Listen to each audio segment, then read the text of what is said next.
I hope ये वाला समझ में आ गया होगा कि ये जो है ये क्यों एलिट्रेशन में आता है। बहुत बच्चे इसमें कंफ्यूज रहते हैं कि ये ऑल ऑल अलोन ये इसमें क्यों आता है, एलिट्रेशन में, एजोनेंस में क्यों नहीं। सब में हमें यही लग रहा है कि इसमें एजोनेंस हो सकता है क्योंकि इसमें एक स्वर आ रहा है, व्यंजन नहीं है। ठीक है, ये एस.टी. कॉलरिज की रचना है, इसका आप नाम बताइए। आप हेलो नमस्कार, स्वागत है आप सभी का। आशा करती हूँ कि आप लोगों की पढ़ाई बहुत अच्छे से चल रही होगी। आज की इस वीडियो में हम पढ़ने वाले हैं फिगर ऑफ स्पीच।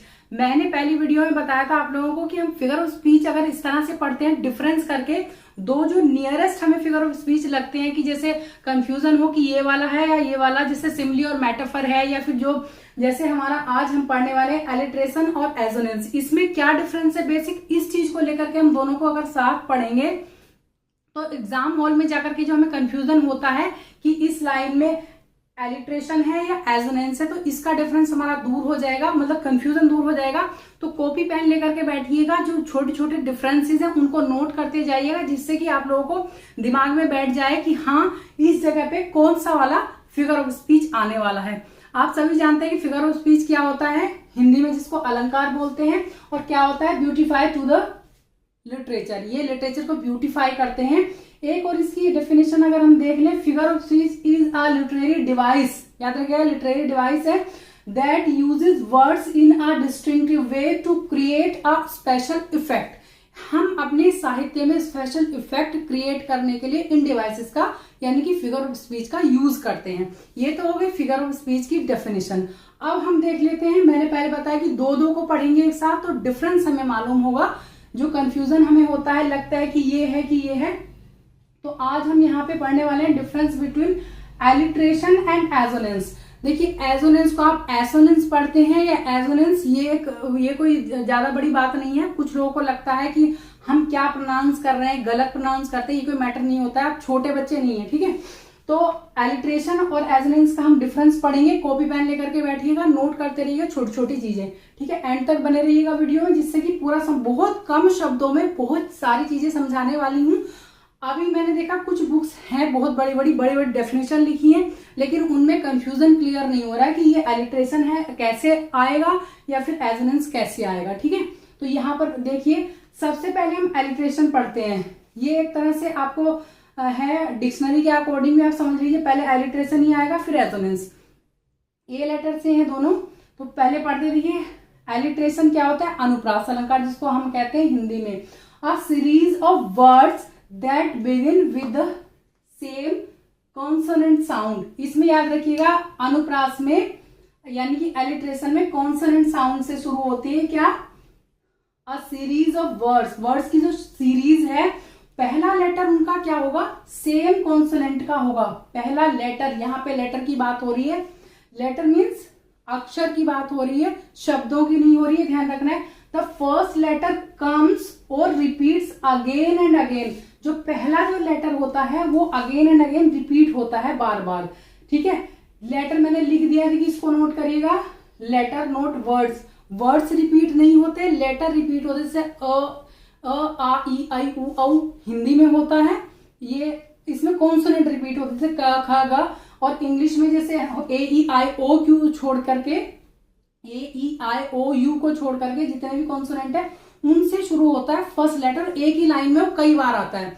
ये ध्यान रखना है कि कोई वर्ड्स है या रचना है या फिर कोई लाइन है, उसमें एक से ज्यादा बार आएगा, 2 बार 3 बार 4 बार 5 बार। ठीक है, एक से ज्यादा बार आएगा तो वहां पे क्या होगा, आपका एलिट्रेशन होना है। याद रखना है लेटर होने हैं, लेटर्स मीन्स अक्षर होने हैं, शब्द नहीं। शब्द तो शुरू होगा, लेकिन पहला जो लेटर होगा वो सेम होंगे कई सारे। ठीक है, और होंगे क्या, कॉन्सोनेंट ही होंगे हमेशा एलिट्रेशन में, वो रिपीट होंगे। और वो सिलेबल भी हो सकते हैं। सिलेबल क्या होते हैं, शब्दांश, शब्दों के जो अंश है, जैसे क्या होता है, दो एक साथ हो सकते हैं, शब्दों के अंश अभी दिखाऊंगी क्या होता है। ठीक है, सिलेबल में लिखा, सिलेबल भी हो सकते हैं और अक्षर भी हो सकते हैं। शब्द नहीं होंगे, शब्दों के अंश हो सकते हैं या फिर अक्षर हो सकते हैं। ठीक है, अब इसमें समझते हैं। देखिए मोस्ट कंफ्यूजिंग एग्जाम्पल है इसका, alone alone, all all alone, alone on a wide wide sea. इसमें बहुत कंफ्यूजन होता है, इसमें लगता है क्योंकि ये जो आ रहा है ए कॉन्सोनेंट नहीं है, वोवेल है, तो इसमें एजोनेंस हो सकता है। मोस्ट ऑफ द स्टूडेंट्स इसमें कंफ्यूज होते हैं, हमें भी लगता था जब तक हमें किसी ने समझाया नहीं था, ठीक है। तो इसमें ए आ रहा है, सब में हमें यही लग रहा है कि इसमें एजोनेंस हो सकता है, क्योंकि इसमें एक स्वर आ रहा है, व्यंजन नहीं है, ठीक है। ये एस.टी. कॉलेज की रचना है, इसका आप नाम बताइएगा, कौन सी पोएम से ली गई है। एस.टी. कॉलेज मैंने नाम बता दिया, आपको केवल इस कमेंट बॉक्स में इसकी कविता के जो मतलब राइटर मैंने बता दिए, आपको इसकी पोएम का नाम लिखना है, ठीक है। चलिए वो दूसरी बात है, आप देखते हैं कि इसमें किस तरह से हमारा एलिट्रेशन है। एलिट्रेशन क्यों है, आ तो रहा है पहले ए, लेकिन इसमें ए नहीं, मैंने ये बताया ना शब्दांश भी हो सकते हैं, शब्दांश शब्दों के अंश है। ए एल रिपीट हो रहा है, इसमें ए नहीं है, खाली ए और एल को हम यहाँ पे गिन रहे, A L A L A L A L, ठीक है। और यहाँ पे आया डब्ल्यू से आया, ठीक है। वहां पे सब में ए एल साथ साथ हो रहा है, इसमें डब्ल्यू है, ठीक है, वाइड वाइड सी। लेकिन मेन जो है इसमें ए एल रिपीट हो रहा है, तो इसलिए इसमें ये है। हम अगर खाली ए को देखते हैं, खाली अगर ए होता, ए के साथ इसमें आगे ए एन हो जाता, ए डब्ल्यू हो जाता, कुछ भी हो जाता, तब तो ये इसमें आ सकता था, ठीक है। लेकिन इसमें ए एल रिपीट हो रहा है, तो इसमें एलिट्रेशन है, इसमें एजोनेंस नहीं होगा। सबको कंफ्यूजन होता है कि इसमें जब ये स्वर यानी कि वोवल से शुरू हो रहा है, तो इसमें क्या हो सकता है एजोनेंस, लेकिन इसमें एजोनेंस नहीं है, इस आपको ध्यान रखना है, ठीक है। अब दूसरा एग्जांपल है, इसका कंफ्यूजन क्लियर हो गया होगा, हमें भी लगता था कि इसमें एजोनेंस है, क्योंकि ये रिपीट हो रहे हैं। क्या हम केवल इसको देखते थे ए को, कि इसमें वोवल से शुरू हो रहा है तो ये एजोनेंस होगा, लेकिन ये ए एल है, हम ए एल को देखेंगे, ये है शब्दांश या सिलेबल है ये, ठीक है। अब दूसरा एग्जाम्पल इसका है, dance dog dove deep in the dam drinking dirty water as the dog. इसमें क्या दिया, डीओ डी डबल ई या डीई, दो शुरू के शब्दांश देखेंगे, डी ए से है, डी आर से है, डी आई, ये डीओ। तो इसमें अलग अलग हो रहे हैं, क्या हो रहे हैं, डीए है, डीओ है, ये खाली डीडी से कहेंगे, डीडी से शुरू हो रहा है, तो ये इसी का एग्जांपल है, dance dog dove deep in the dam drinking dirty water as the dog, ठीक है। ये दोनों एग्जांपल हो गए किसके, ये हो गए एलिट्रेशन के। तो आई होप ये वाला समझ में आ गया होगा कि ये जो है ये क्यों एलिट्रेशन में आता है। बहुत बच्चे इसमें कंफ्यूज रहते हैं कि ये ऑल अलोन ये इसमें क्यों आता है एलिट्रेशन में, एजोनेंस में क्यों नहीं, ठीक है। इसमें ए एल एक सिलेबल है, ये इसमें लेटर नहीं है, सिलेबल शुरू हो रहा है, ठीक है। तो आई होप इसका कंफ्यूजन दूर हो गया होगा। अब हम एजोनेंस पे आते हैं, ये है स्वरावृत्ति या स्वर साम्य। इसका पहले से ही हम देख रहे हैं, स्वरों की आवृत्ति, ये वोवेल्स की आवृत्ति, इसमें रिपीटेशन ऑफ वोवेल्स इसमें आता है एजोनेंस में। When vowels are repeated multiple times in a single line it is called an assonance. जब आपके वोवेल्स एक सिंगल लाइन में, सिंगल लाइन का मतलब ये नहीं कि सिंगल ही लाइन होती, एक ही लाइन में रिपीट होते हैं इन अ सिंगल लाइन, इसमें भी साउंड रिपीट होती है इनकी, लेकिन किसकी होती है, वोवेल की। एक ही लाइन में जब कई बार रिपीट हो तो उसको हम क्या कहेंगे, एजोनेंस कहेंगे, स्वरावृत्ति या स्वर साम्य, ठीक है। ये होगा repetition of vowel sounds in words that are close together, ठीक है, इन अ सेंटेंस और वर्ड। देखिए क्लोज टुगेदर मैं बताती हूँ, देखिए इस तरह से ये है रिपीट, ब्रीफ, सीन, बीट, ये सब ई की हमें क्या दे रहे हैं, साउंड, ई बड़ी जो होती है उसकी साउंड दे रहे हैं। तो इस वाले को बता रही, इसी की ये डेफिनेशन है, repetition of vowel sound in words that are close together in a sentence और वर्ड्स। देखिए जिससे मान लेकर ये वर्ड्स आते हैं, रिपीट, ब्रीफ, सीन और बीट, ये ई ए है, ये आई ई है, ये ई ए है, ये ई ए है, लेकिन साउंड किसकी निकल रही है, बड़ी ई की, ठीक है, वोवेल है वो। अब इन पे आते हैं हम, देखिए इसका एग्जाम्पल है, नो पेन नो गेन, बिना कुछ, वो हम पे भी, आप लोगों पे भी वो होती है लागू, नो पेन नो गेन, बिना दर्द सहे आपको कुछ नहीं मिल सकता, मतलब बिना कुछ किए आपको मिल नहीं सकता है कुछ भी।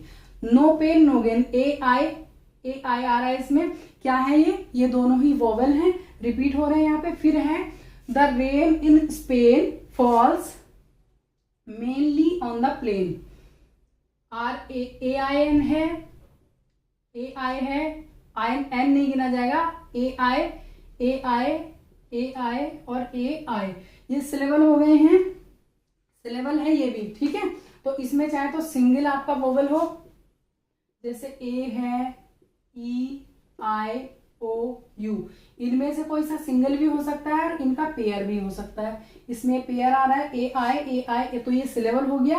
नहीं तो इसमें भी देखिए ये सिलेबल ही है। सिलेबल मीन्स वाक्यांश, शब्दांश, शब्दों का अंश है इसमें। तो अगर खाली ए से भी शुरू होता कोई, खाली ए एल खाली इसमें होता, ए एन करके, तब भी वो किससे शुरू हो जाता, लेकिन ए जरूर होना चाहिए, चाहे बाद में एल हो या ना हो, आई हो या ना हो, इस तरह से बीच में आते हैं इसमें, ठीक है। मेन बीच में आवे। तो इसमें हमारा डिफरेंस बेसिक क्या है, इसमें आएंगे कॉन्सोनेंट, इसमें आएंगे वोवेल, ठीक है। When vowels are repeated multiple times in a single line, it is called assonance, ठीक है। या फिर repetition of vowel sound in words that are close together in a sentence or words, close together है, देखिए ये रहा और ये भी है। तो इसमें ये बेसिक डिफरेंस है दोनों में साउंड का ही, लेकिन इसमें वोवेल का है एजोनेंस में, और जो आपका एलिट्रेशन है इसमें कॉन्सोनेंट का है, ठीक है। और आई होप ये वाला सबसे बड़ा कंफ्यूजिंग है, कि आप लोगों को समझ में आ गया होगा, क्योंकि इसमें A L bar bar repeat हुआ है। अगर खाली ए के बाद कुछ और आ जाता तो हम उसको रिपीटिशन नहीं कहते, ठीक है। तो इसमें हमारा ए एल दोनों एक साथ आ रहे हैं, तो इसमें साउंड किसकी हो रही है, ए एल की हो रही है, ठीक है। आई होप आप लोगों को समझ में आएगा। इस तरह से अगर सीरीज समझ ये शुरू कर रही हूँ मैं, अगर अच्छी लग रही है तो मैं इसी तरह से रखूँ, नहीं तो मैं आपको लेटर वाइज कर दूंगी, जैसे ए से चलने वाले हैं सारे। लेकिन अच्छे से जो समझ में आता है वो यही आता है जब हम दो का डिफरेंस जो बहुत क्लोज होते हैं एक साथ, और उनका डिफरेंस हम पढ़ के चलते हैं तो अच्छे से समझ में वही आता है, ठीक है। तो आज की वीडियो अगर पसंद आई हो तो लाइक शेयर सब्सक्राइब जरूर कर लीजिएगा और जुड़े रहिएगा चैनल से। आपका एग्जाम बहुत जल्दी आने वाला है, ज्यादा टाइम नहीं है, रिवीजन करते रहिएगा। और अगर अभी तक आपने पढ़ा नहीं है पूरा तो सिलेबस अपना कंप्लीट रखिएगा, ओके। आपका दिन शुभ हो, आप अच्छे से तैयारी करना, सकारात्मक रहिएगा। वीडियो देखने के लिए थैंक यू सो मच।